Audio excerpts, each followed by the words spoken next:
Saudara Wali Kota Makassar Dani Pomanto menyatakan mundur dari Partai Nasdem. Beredar kabar bahwa Wali Kota Makassar mendukung Ganjar sebagai capres, bukan Anies sebagai bacapres Nasdem.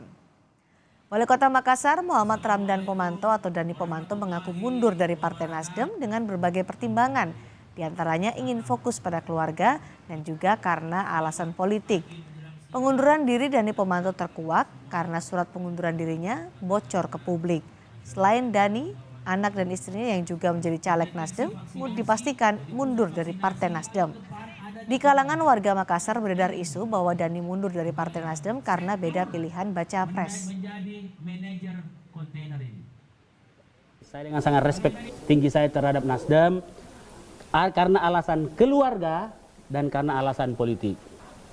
Kenapa alasan keluarga? Kira tidak usah bisa jelaskan, teman-teman juga perbincangan warung kopi juga sudah tahu. Jadi tulis mikir apa yang kita tahu, ya. Karena saya kira lebih nyaman saya seperti ini, ya. Lebih baik untuk banyak orang. Karena saya ini kan harus baik untuk semua.